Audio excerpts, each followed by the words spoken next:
Antes, si me permiten, Edmundo Val, abogado del Estado. Buenísimas tardes, bueno, buenísimas noches, ¿cómo está? ¿Qué tal? ¿Cómo estamos? Bueno, pues un poco, decía yo, qué peligrosas son las medias verdades, que casi es peor que mentir, ¿no? Porque, bueno, cuando dices una mentira, ya está, te han engañado. Cuando dices una media verdad, convences a mucha gente de que diga lo mismo que has dicho tú, aunque no sea cierto del todo. Y claro, te metes en un jardín. Dice, bueno, es que estamos reduciendo muchísimo. Estamos cumpliendo las reglas fiscales con una reducción del déficit fiscal espectacular, 20 puntos. Claro, sí, con un crecimiento en realidad de la recaudación impositiva muy beneficiado, entre otras cosas, de la inflación y de todos los impuestos que nos está subiendo. Eso por un lado. Y por el otro, habla de crecimiento optimista, pasar de un 2,4 a un 1,4, bueno, pues yo no sé si es optimismo. No me parece mal, puedes hablar de que sigues en crecimiento si quieres. Pero hombre, hablar de ello como un dato optimista me parece preocupante. Edmundo, ¿cómo ves tú estos datos? Y ahora te voy a preguntar, que hemos tenido una buena en el Congreso, pero ¿cómo ves tú este tipo de movimientos? Bueno, esto a mí de verdad que lo que me duele, me ha molestado siempre mucho en estos últimos 5 años en los que he estado en la primera línea de la política, es el tratamiento de estas cuestiones desde un punto de vista puramente político, sin ningún criterio científico, técnico, y únicamente para abundar, digamos, en el alimento del relato triunfalista característico del gobierno, ¿no? Yo recuerdo cuando estábamos en el Congreso de los Diputados, cosas como, por ejemplo, es que la inflación solo ha subido un 5%, ¿no? Solo ha subido un 5%, ¿no? Mire, la subyacente, en fin, la que no es la que depende de otras cosas, resulta que no baja, sabe usted.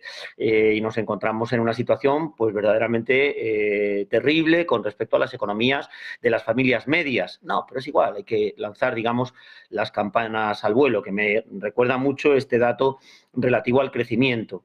Pero luego, con respecto al tema de la presión fiscal, que es el segundo de los temas, un tema crecimiento, otro tema presión fiscal, a mí siempre me llama mucho la atención en relación con este tipo de temas, ¿no? El discurso del gobierno, que es verdaderamente lamentable en relación a que tenemos una presión fiscal baja en comparación con los países de nuestro entorno. Por supuesto, se utiliza siempre el índice que conviene al gobierno, se utiliza la presión fiscal, no se utiliza el índice del esfuerzo fiscal. Y luego, sobre todo, no se habla. La presión fiscal es una presión que se reparte entre la población, pero no se habla de cómo se reparte, ¿no? No se atiende nunca a ese principio que nosotros hemos planteado en muchas ocasiones dentro de nuestra agenda reformista desde el punto de vista político, ahora yo como presidente de Nexo, de la reforma del sistema tributario. No la bajada del IVA de no sé qué, no la bajada del IVA de no sé qué producto, de no sé qué cosa, de tal, de esas medidas puntuales, sino la reforma integral del sistema tributario, ¿no? A mí, cuando me pregunta la gente, ¿los impuestos son altos? Hombre, pues depende a quién le preguntes. Si le estás preguntando a lo mejor a una persona que tiene mucho dinero pero que está tributando a través de una sociedad y resulta que está bajándose su propio tipo marginal del IRPF porque está tributando al tipo fijo de sociedades, pues a lo mejor resulta que tributa poco en relación con la riqueza que tiene. Si le estás preguntando a un autónomo que religiosamente está pagando todos sus impuestos sin defraudar, pues te va a decir que está hasta aquí, absolutamente asfixiado. Estoy hablando no de casos lejanos, te estoy hablando de mi mujer, no de personas de mis compañeros de universidad que están trabajando como autónomos. Pues claro, ¿qué pasa? Pues que al final de lo que se trata o de lo que se trataría sería de un análisis conjunto y global de todo el sistema tributario español en relación con el cual es muy posible que hubiera que rediseñar el sistema tributario, es muy posible que haya impuestos que en España tengan que subir, así lo digo de claro, y otros que tengan que bajar. Porque aquí lo que nosotros hemos apreciado, lo que muchas veces hemos apreciado en un estudio científico, en un estudio técnico, es el injusto reparto de la carga tributaria. Sobre esto no quiere hablar el gobierno. Al gobierno le interesa mucho más hacer publicidad y decir que, pues, bueno, ayer tenemos, que ahora vamos a hablar de esto, estos pactos con Junts per Catalunya, ¿no? El IVA del aceite de oliva a cero. Sí, si quiere. IVA de no sé cuánto. No, Tal. no, Pero claro, si quiere, es Edmundo, una entramos en. publicidad. Esto es huir por completo de cualquier análisis técnico y racional que puedan hacer los expertos respecto a cómo repartir la carga tributaria, respecto a cumplir el mandato constitucional contenido en el artículo 31 de la Constitución, de que el sistema tributario tiene que ser un sistema tributario justo, inspirado en los principios de igualdad y progresividad, que en ningún caso tendrá carácter confiscatorio. Esto es lo que dice exactamente el artículo 31 de la Constitución. No, aquí un gobierno, por cierto, este gobierno y el otro gobierno, también cuando gobierna el Partido Popular, andamos igual, ¿no? Bueno, a base yo le iba a de decir, reformas tributarias populistas. Ya que se me mete en el jardín de los impuestos, el mundo le iba a decir, este año nos suben la carga fiscal a todos, aquí en España, para el que esté fuera que lo sepa, esto está pasando, la parte del IRPF, los autónomos también, aquí paga todo el mundo, hay un montón de exenciones que caen, han caído también las subvenciones energéticas, por cierto, y ayer, en el paquete de ayer, no están esas subvenciones, lo digo para cuando se lo cuenten, la parte de las subvenciones energéticas ha desaparecido casi por completo, hay un paquete pequeñito. Hablaba Pedro Sánchez ayer, se ha sacado adelante un paquete de 5.000 millones, con ese tipo de rebajas que comentaba Edmundo, del 0% en el aceite de oliva, este tipo de cosas, con un aceite de oliva que a pesar de ese impuesto, por cierto, tocó máximos históricos en su precio. Pero bueno, ¿qué sabremos nosotros? El caso es que estamos con este tipo de juegos donde te bajan la gasolina unos céntimos, la gasolina sube y estamos otra vez igual. Esto ha pasado mucho. Pero ayer, y me interesa mucho saber esto, ayer en España pasaron dos cosas importantes. La primera es que Podemos decidió que podía ser todavía más que Yolanda Díaz, y que quería una reforma todavía mayor dentro de los subsidios que había y las pensiones que había, en particular para una serie de colectivos, dentro de la reforma que planteaba la ministra, y le tumbó la medida en el Congreso. Y fue el primer decreto que se votaba, claro. Viendo las que estaban por venir en España, pues y con los decretos, con los otros dos, alguien debió de llamar a Junts y de decirle, oye, de verdad, abstente, vota que sí, haz algo, porque si sigue pasando esto, se caen todos los decretos en la jornada de hoy.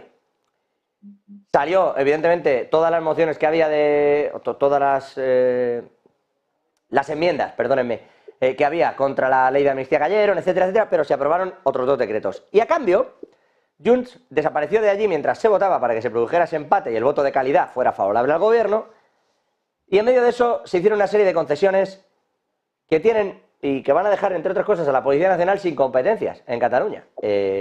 Como es la competencia de inmigración y control de fronteras que se va a ceder por parte del Estado a Cataluña. Le iba a preguntar, y usted que además controla mucho de todo este asunto y lo tiene perfectamente dominado, esto entiendo que tiene visos de inconstitucionalidad también. Bueno, vamos a ver. Aquí lo que pasa es que se llega a un acuerdo, al parecer se llega a un acuerdo la noche anterior. Además, la puesta en escena es, como bien has dicho, absolutamente lamentable. Ya no es ni que se vote que sí ni que se vote que no, es que simplemente no participo en el sistema, ¿no? Me ausento de la votación, eso cuenta formalmente como una abstención, porque a mí, bueno, como dijo verbalmente Míriam Nogueras, en este sentido hay que reconocerle a Junts per Catalunya pues la honestidad que el gobierno de España no tiene.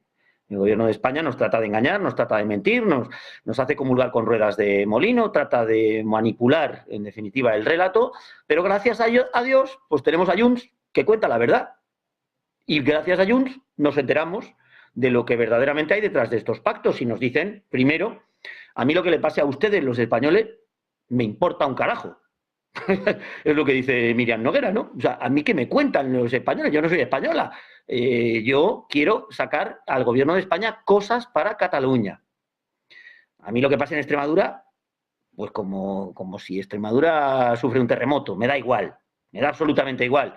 El tren de Extremadura, las necesidades que puedan tener en otros territorios de este Estado. Bien.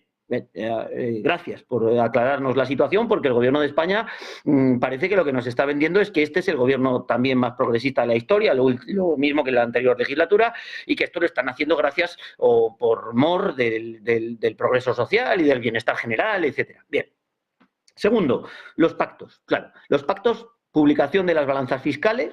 Bueno, Relato, historia, cuento chino, unos dirán que España nos roba, otros dirán que, como es lógico en cualquier país civilizado dentro de las sociedades democráticas avanzadas, los territorios que más riqueza tienen, más ricos son, pues obviamente tienen que subvenir las necesidades de los territorios que lo son menos. Se llama solidaridad interterritorial y, por cierto, uno de los principales aportantes somos los tontos que vivimos en Madrid, que somos quienes más contribuimos precisamente a esa unión nacional, a esa solidaridad interterritorial. Nos plantean otro pacto verdaderamente llamativo, totalmente increíble, ¿no?, que es la modificación de la Ley de Sociedades de Capital en relación con los incentivos que se van a establecer respecto a sociedades que vuelvan a Cataluña. Bueno, aquí no es que el Tribunal Constitucional vaya a decir lo que vaya a decir, es que la Unión Europea nos va a abrir un expediente sancionador. Es que la Comisión Europea nos va a presentar una carta de emplazamiento diciendo que esto es una ayuda de Estado, que con dinero público, con beneficios fiscales, no se puede intervenir en el libre mercado para que las sociedades mercantiles decidan dónde quieren establecer su sede. Por otra parte, fíjese, aquí también, de nuevo, nos encontramos con la portavoz del gobierno catalana, de Esquerra Republicana, que decía, oiga, y con estas empresas catalanas patrióticas que no se han ido de Cataluña, las cuales no se van a poder beneficiar de los incentivos fiscales de volver porque no se han ido, que son las más catalanas de entre las catalanas, ¿qué hacemos? Claro, no podemos beneficiarlas con respecto a las empresas extremeñas, ¿no? O respecto a las empresas de Huelva, que es de donde soy yo. Claro. Además, resulta que les vamos a subvencionar la totalidad del transporte, ¿no?, de la comunidad autónoma. Claro, el gobierno tendrá que salir inmediatamente, como en aquel pacto inicial de legislatura, cuando le dijo a Junts per Catalunya, te vamos a perdonar la deuda del FLA, del Fondo de Liquidez. Inmediatamente tuvo que salir el gobierno diciendo, bueno, pero no solo para Cataluña, sino para todos. Bueno, tendrá que salir el gobierno ahora a decir también que va a subvencionar la totalidad de los gastos del transporte en todas y cada una de las comunidades autónomas. No será que todos los españoles le paguemos el transporte a los catalanes para que les salga gratis, imagino, ¿no? Porque claro, eso sería... no aguantaría medio segundo en el Tribunal Constitucional o en cualquier otro tribunal, porque supondría una discriminación intolerable que no se fundamenta en ninguna causa objetiva, sino en una causa puramente... Pero es que y por último, la inmigración. Perdón, que ya termino. Sí, no. La inmigración, el control de fronteras. Es que Europa, en el control de fronteras, no va a permitir que sea una comunidad autónoma quien la establezca. Mire, tenemos ahora mismo un problema en Europa que es en relación con la política de inmigración que trata de establecer en Italia la señora Meloni. En Italia ya se está abriendo esta historia, ya se está planteando esta cuestión, como para que ahora la Unión Europea acepte que el territorio de la comunidad autónoma de Cataluña sea, digamos, por así decirlo, y entre comillas, soberano para poder determinar sus propias políticas de inmigración. Pero si ya está la Unión Europea loca con la política de inmigración de Italia, ¿cómo va a permitir que ahora exista una isla dentro de España que establezca su propia política de inmigración a cargo de los Mossos de Escuadra? ¿Pero qué disparate es esto? Y por cierto, cuando haya que expulsarlos... a los inmigrantes a Extremadura o a Huelva, el mundo. Cuando haya que echarnos van a ir a Extremadura o a Huelva. Ya van a ir a Cáceres, de donde soy yo. Termino. Hay cinco ministerios históricos, que es como estamos remontándonos a la historia, a un análisis histórico, el rey absoluto, que establece una serie de secretarios de Estado, ministros. Hay 5 ministerios que son o se definen por la doctrina como los ministerios esenciales que todo Estado tiene la obligación de tener. Los demás son todos voluntarios. Interior, Exteriores, Justicia, Defensa y Hacienda. Estos 5 ministerios son el alma, el espíritu de un Estado.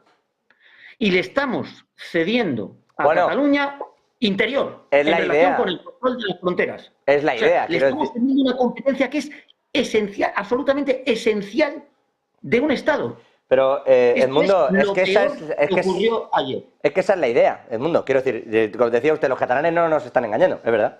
Junts no está engañando a nadie. Es evidente que la idea, lo que quiere es llevarse eso. Y ahí está. Hasta ahora, por cierto, es otra de esas cosas donde el PSOE había votado en una dirección y ayer cambió de opinión. Edmundo Val, presidente de Nexo, abogado del Estado, siempre a sus pies. Mil gracias y buena noche. Gracias. Estar con vosotros, gracias. Esto es efectivamente lo que pasó ayer en España. Esto es lo que está pasando en el mercado.